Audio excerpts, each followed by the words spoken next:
Bismillahirrahmanirrahim.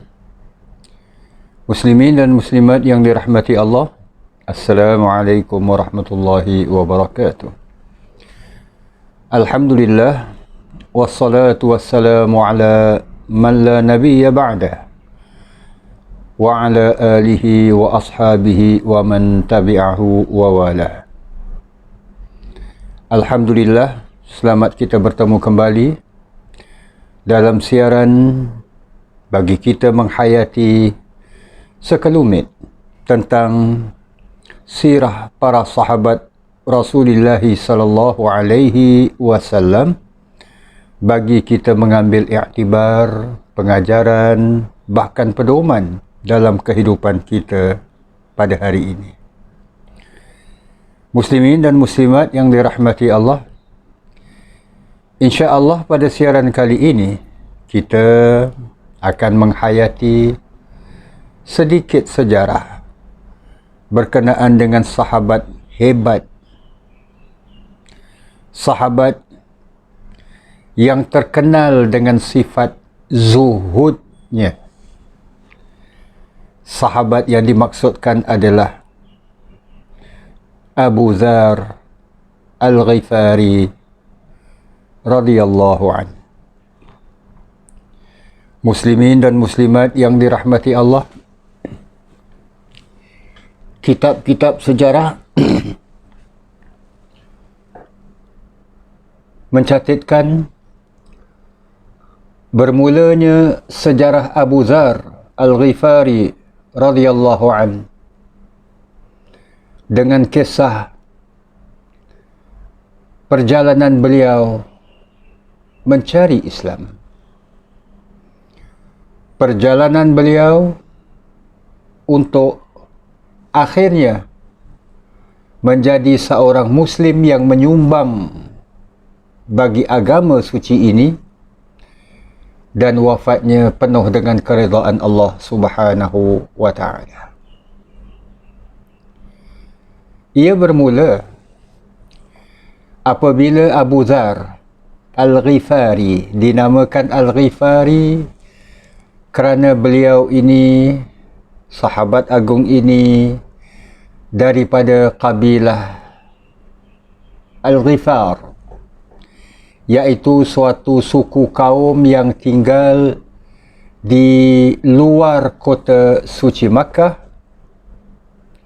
iaitu di daerah bahagian utara Makkah.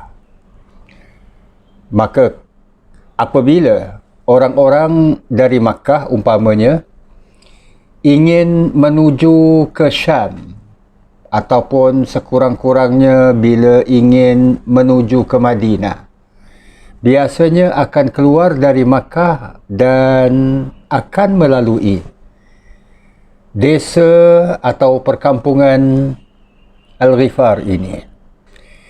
Disitulah Abu Dzar dilahirkan dan didewasakan, dibesarkan. Abu Dzar pernah meminta kepada saudaranya untuk pergi ke Makkah. Apabila beliau, Abu Dzar ini, telah mendengar adanya seorang Nabi yang diutuskan, yang mengajar agama kepada menyembah Allah Tuhan satu-satunya, meninggalkan penyembahan berhala. Maka saudara Abu Dzar ini, apabila diminta oleh Abu Dzar untuk ke Mekah, beliau segera memenuhi permintaan saudaranya ini. Dan bila mana pulang, saudara kepada Abu Dzar mengkhabarkan, bila aku sampai di Mekah, katanya, aku mendengar orang-orang memperkatakan tentang ajaran orang yang dipanggil Muhammad, di mana ajarannya ini mengajak orang kepada perkara-perkara yang baik, selain daripada mengajak orang supaya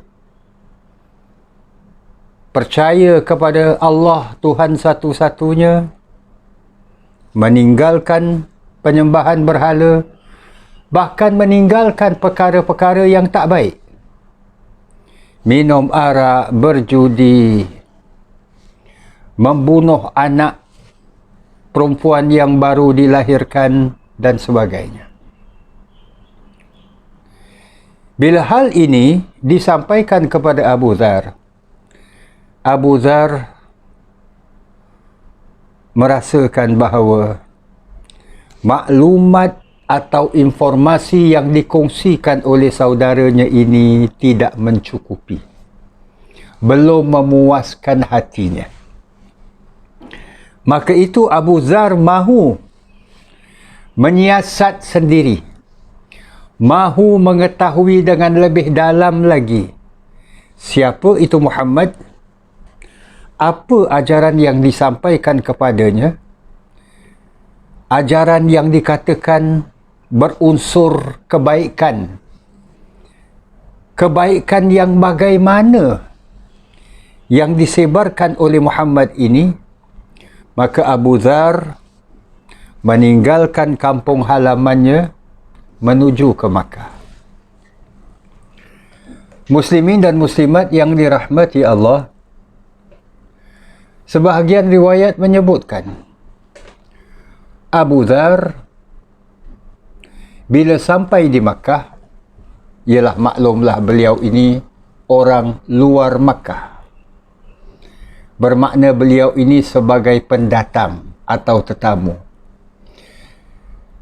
Salah satu di antara sifat-sifat mulia orang-orang Makkah, walaupun mereka ini orang musyrik, walaupun mereka ini minum arak, main judi dan sebagainya, tapi antara kebaikan orang-orang Makkah, akhlak terpuji mereka.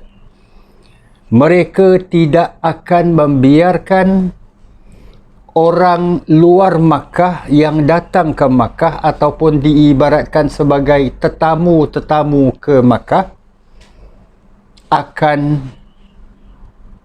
terbiar begitu saja. Maksudnya, jika orang yang datang daripada luar Makkah ini tiba di Makkah, tidak ada makan minum, mereka akan diberi makan dan minum. Bahkan, jika ada di antara mereka yang tak punya tempat tinggal, akan diberikan perlindungan. Maka dalam riwayat, ada disebutkan, apabila Abu Dzar yang datang ke Makkah dengan tujuan untuk mengetahui lebih lagi tentang Islam, tentang kerasulan Nabi SAW, ia menggunakan kesempatan beberapa hari untuk mendengar sendiri apa yang diucapkan oleh orang yang dipanggil Muhammad, orang yang mendakwa dirinya sebagai pesuruh Allah, melihat sendiri tindak tanduk dan tingkah laku Muhammad. Apa yang dicakapkan itu sesuai tak dengan apa yang dibuat?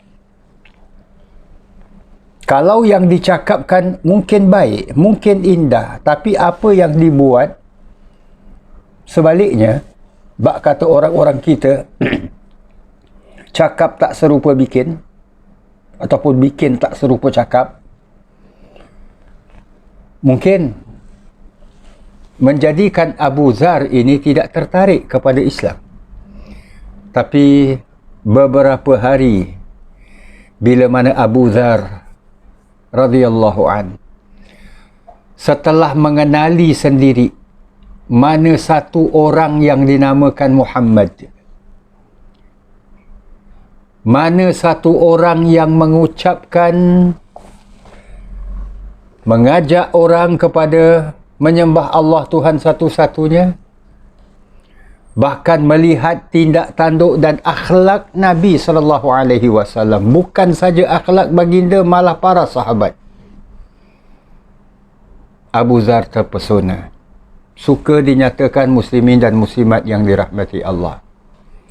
Abu Zar termasuk antara golongan para sahabat yang awal masuk Islam. Ini bermakna orang-orang yang masuk Islam, para sahabat yang masuk Islam hanya segelintir, termasuklah Abu Zar. Bermaksud juga para sahabat pada ketika itu berhadapan dengan penyiksaan pemimpin Makkah. Ini termasuklah Abu Zar, sahabat yang sedang kita hayati sekelumit sejarahnya. Apabila orang-orang Makkah tahu pendatang ini, tetamu mereka ini datang ke Makkah dengan tujuan bukan untuk tujuan berniaga, menjual atau membeli, datang untuk mengagungkan berhala-berhala yang terdapat di sekitar Kaabah maupun di dalamnya, datang bukan dengan tujuan berziarah, tapi datang dengan tujuan untuk mengenal Islam dan merapatkan dirinya dengan Rasulullah sallallahu alaihi wasallam. Mereka jadi marah. Maka itulah ada di antara segelintir pemimpin-pemimpin Makkah meletakkan tangan cuba menganiaya Abu Zar. Namun sebahagian daripada pemimpin-pemimpin Makkah yang lain menahannya. Sebab bagi mereka, cuba kita fikirkan, yang kamu nak aniaya ini bukan orang Makkah. Yang kamu nak aniaya ini orang yang dinamakan tetamu yang berkunjung ke Makkah. Dan beliau adalah daripada orang-orang kaum ataupun suku Bani Ghifar yang letak perkampungan mereka di utara Makkah. Jangan sampai kerana kamu menganiaya Abu Zar ini, bila kamu nak menuju ke utara, ke Syria, ke Syam, ataupun setidak-tidaknya ke Yasrib, ke Madinah, kamu akan melalui perkampungan Bani Ghifar ini. Kamu pula nanti akan dianiaya oleh orang-orangnya. Fikir dua kali. Maka dengan itu, Abu Zar dibiarkan. Maka bila mana ada peluang, Abu Zar ini berhijrah ke Madinah. Ia berpindah ke Madinah, berhijrah ke Madinah bersama-sama dengan para sahabat yang lain, bersama-sama dengan Rasulullah sallallahu alaihi wasallam. Muslimin dan muslimat yang dirahmati Allah, di Madinah suasananya berbeza. Islam mendapat tempat di kalangan masyarakat Madinah. Rasulullah sallallahu alaihi wasallam bebas menyampaikan Islam, membacakan firman-firman Allah yang diturunkan, termasuklah mempraktikkan sedikit demi sedikit syariat Islam yang Allah Subhanahu wa taala turunkan. Apabila Allah Subhanahu wa taala menurunkan firman-Nya dari surah At-Taubah ayat 34.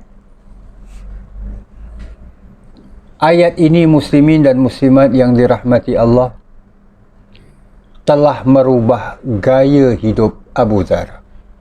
Abu Dzar sebelum ini salah seorang di antara pemimpin kaumnya, hidup dengan mewah. Tapi apabila ia mendengar firman Allah, surah At-Taubah ayat 34 ini dibacakan oleh Nabi SAW, ayat ini telah merubah hidupnya. Kita hayati sedikit ayat yang dimaksudkan. Allah Subhanahu wa taala berfirman, A'udzu billahi minasyaitonir rajim. Ya ayyuhalladzina amanu, wahai orang-orang yang beriman, inna katsiran minal ahbari war-ruhbani la ya'kuluna amwalan nasi bil batil. Sesungguhnya ramai di antara para pendeta-pendeta serta ahli-ahli agama, yang dimaksudkan pendeta-pendeta al-ahbar, ahli-ahli agama, war-ruhban, iaitu daripada pendeta-pendeta dan ahli agama orang-orang ahli kitab, Yahudi maupun Nasrani.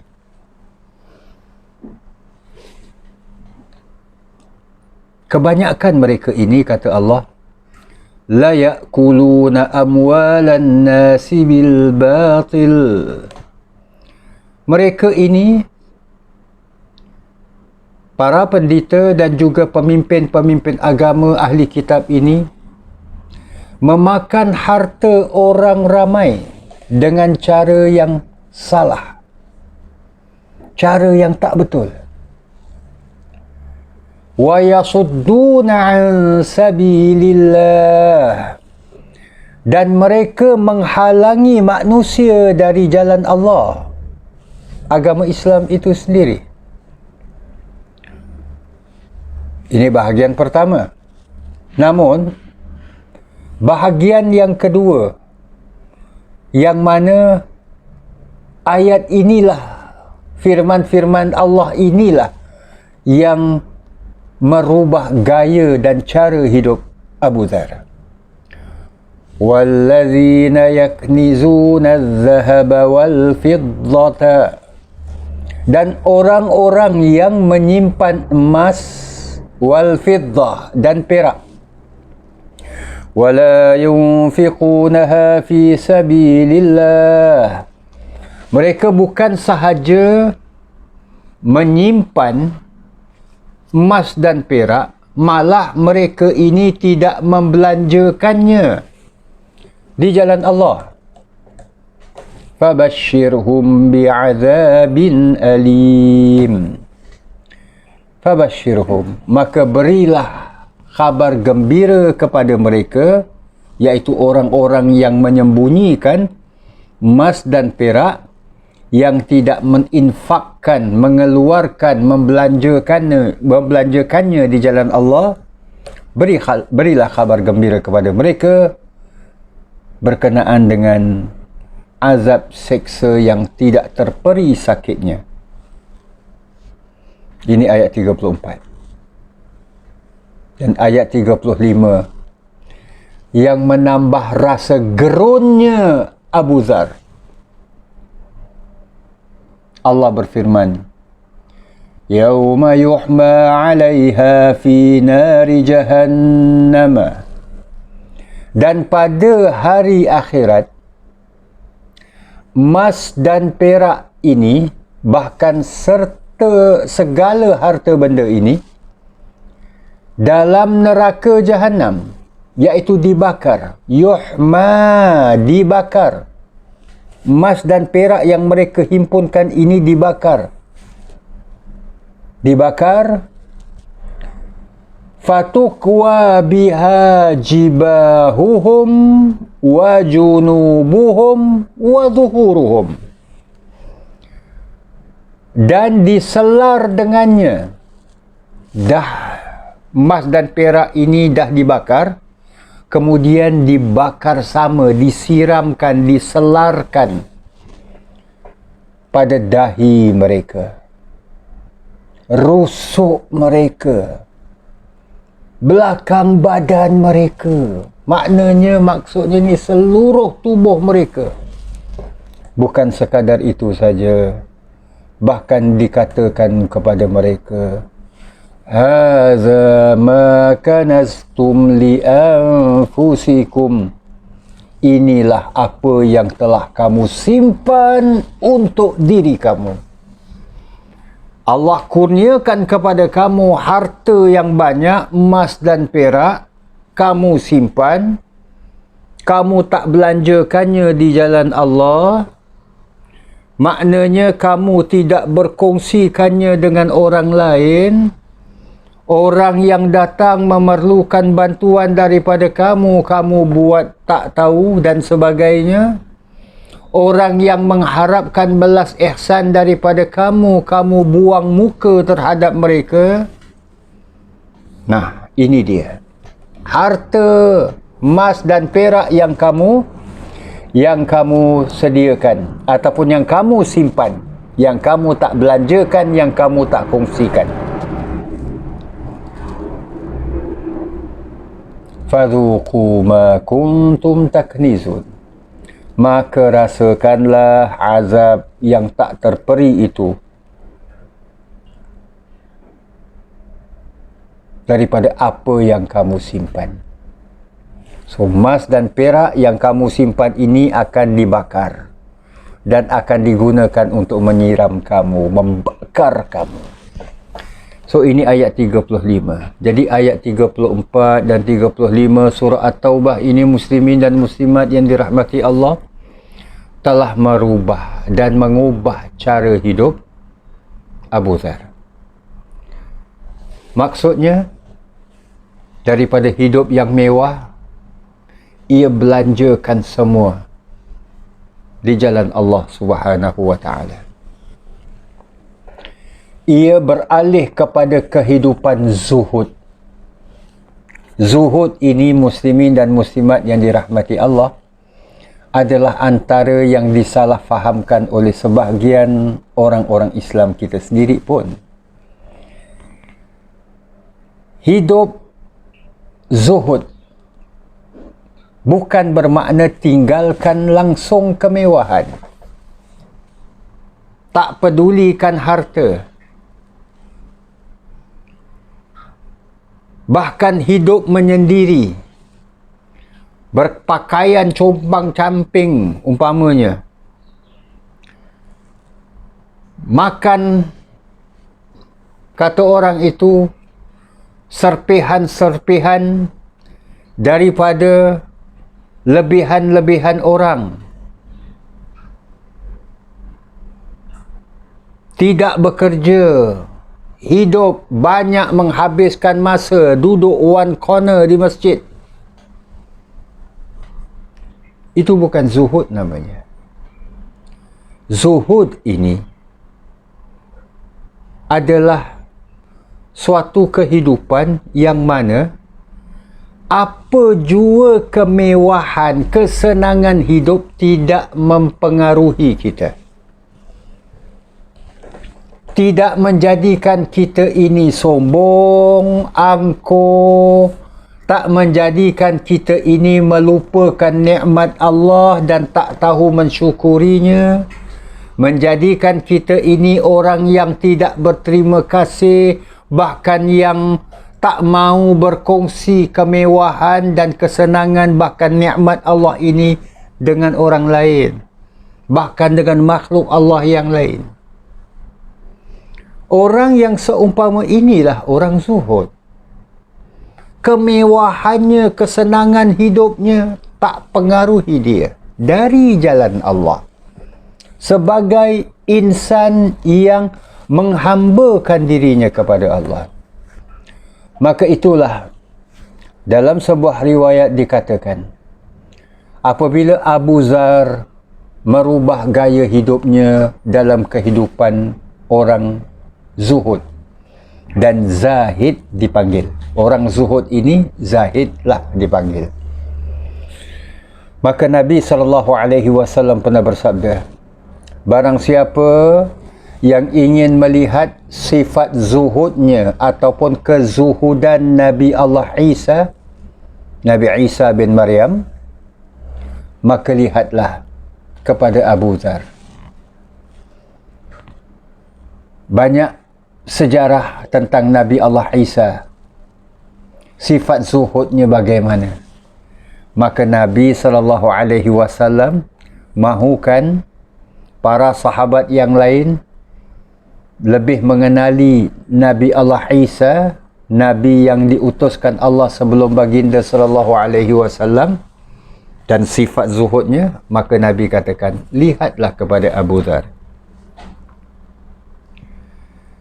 Maka Abu Dzar dalam pada itu, bukan zuhud ini terhadap dirinya saja, malah ia mengajak kepada orang lain. Sebab itu beliau ini selalu menolong orang-orang fakir dan miskin. Harta yang ia punya, ia belanjakan, ia kongsikan di jalan Allah bersama dengan para fakir dan miskin. Terkenallah beliau sebagai seorang pembela orang-orang miskin, orang-orang fakir. Malah muslimin dan muslimat yang dirahmati Allah, sifat zuhudnya Abu Dzar ini, mungkin ini salah satu di antara apa yang dapat kita ambil pengajaran yang begitu banyak dari sahabat yang mulia ini. Dalam menuju Tabuk, bagi satu peperangan Tabuk ini, muslimin dan muslimat yang dirahmati Allah, kita makluminya bersama, adalah peperangan yang terakhir yang dipimpin oleh baginda sallallahu alaihi wasallam, iaitu bila berhadapan dengan kuasa besar orang-orang Rom di daerah Tabuk, yang sekarang ini sebahagian daripadanya adalah sempadan Arab Saudi dan Jordan.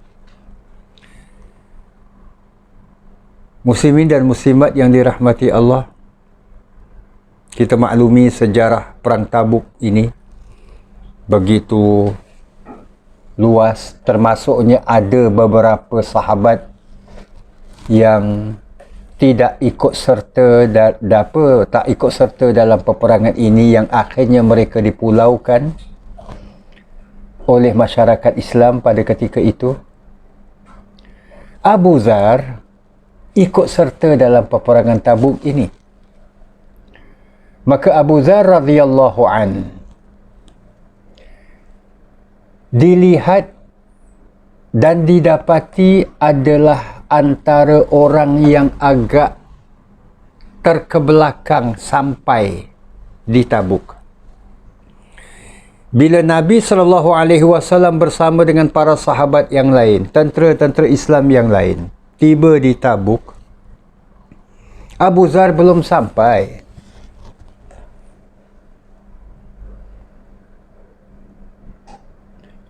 Dan apabila Abu Dzar tiba di Tabuk, sedangkan Nabi dan para sahabat yang lain dah sampai dah.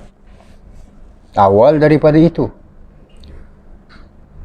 para sahabat melihat, termasuk Rasulullah SAW mendapati Abu Dzar dengan kenderaan yang ia tunggangi ini, ia tak tunggang.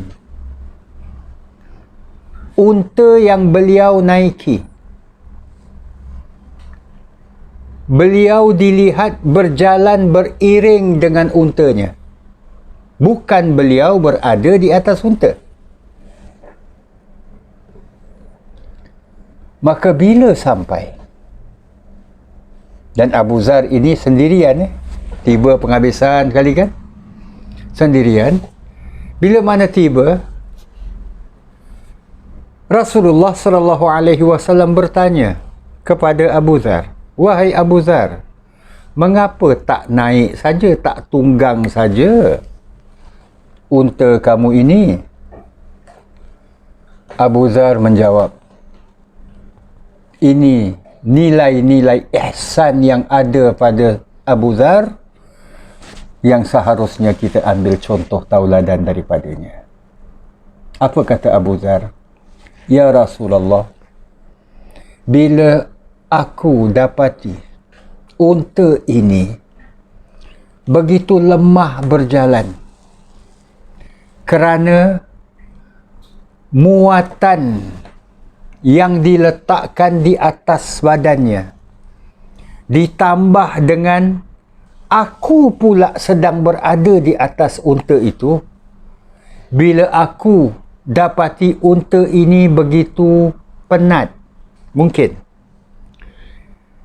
maka aku turun daripada unta ini. Dan itulah kamu sekaliannya ya Rasulullah, Tuan sendiri melihat yang saya ini bila tiba, saya berjalan beriring dengan unta saya ini, bukan saya berada di atas unta. Kerana, maksudnya, kerana kesian, rasa belas terhadap kenderaannya ini, untanya ini. Maka Rasulullah sallallahu alaihi wasallam dengan penuh terharu mengucapkan, rahmat Allah kepada kamu wahai Abu Dzar. Rahmat Allah. Kamu berjalan seorang, maknanya tiba penghujung, sahabat-sahabat dah sampai di Tabuk kan. Kamu berjalan seorang, dan kamu juga nanti mati keseorangan, dan kamu akan dibangkitkan juga keseorangan. Dalam riwayat yang lain dikatakan bahawa Rasulullah sallallahu alaihi wasallam menyatakan ini sedangkan Abu Dzar tidak berada di samping baginda. Maknanya hal tersebut disampaikan oleh sahabat kepada Nabi dan Nabi kemudian meluahkan kata-kata ini. Rahmat Allah terhadap Abu Dzar, beliau berjalan keseorangan, mati keseorangan, dan dibangkitkan keseorangan. Maka itulah di penghujung hayat Abu Dzar. Abu Dzar ini hidup selepas, ialah di masa Abu Bakar menjadi khalifah, ia bersama-sama. Di masa Khalifah Umar radhiyallahu an, ia bersama-sama. Dan di masa Sayyidina Uthman menjadi khalifah. Sebahagian umat Islam dibenarkan oleh khalifah yang mampu untuk hidup secara bermewah sedikit. Sayyidina Uthman membenarkan. Sedangkan hal tersebut di zaman Sayyidina Abu Bakar menjadi khalifah, di zaman Sayyidina Umar menjadi khalifah, hal itu tak dibenarkan. Contohnya saja, kalau seseorang itu mampu mendirikan ataupun memiliki rumah 2 tingkat. Abu Bakar menjadi khalifah, Umar menjadi khalifah, tak benarkan. Bikin rumah 1 tingkat aja. Sebab ramai orang yang tak mampu mengadakan rumah 2 tingkat. Tapi apabila Sayyidina Uthman, bagi Sayyidina Uthman membenarkan, yang penting kamu mampu. Bikin rumah 2 tingkat, kalau mampu bikinlah. Tapi kalau tak mampu ya jangan. Ini dasar Sayyidina Uthman. Maka beberapa dasar Sayyidina Uthman tentang pengurusan hal ehwal keuangan masyarakat ini kurang dipersetujui oleh Abu Dzar. Maka itulah Abu Dzar di zaman Sayyidina Uthman bin Affan radhiyallahu an, ia memilih untuk meninggalkan Madinah, hidup secara terpencil di suatu daerah yang jauh daripada orang ramai. Ia bersama dengan isterinya hidup secara sederhana. Maka disitulah beliau wafat. Bahkan ada riwayat yang menyebutkan ia wafat pun dalam keadaan tiada kain kafan yang nak menutup tubuh badannya. Inilah Abu Dzar Al-Ghifari radhiyallahu an. Walaupun berbeza pandangan dengan Saidina Osman, bila Abu Dzar ini memilih untuk hidup di luar Madinah, Saidina Osman tetap menghormati sahabat agung ini. Maka itu apabila khalifah Saidina Osman bin Affan radhiyallahu an mendengar wafatnya Abu Dzar, Saidina Osman segera pergi menziarahi jenazahnya. Walaupun ia telah dikebumikan beberapa hari. Di sinilah muslimin dan muslimat yang dirahmati Allah, sekelumit tentang sejarah sahabat agung Abu Dzar Al-Ghifari.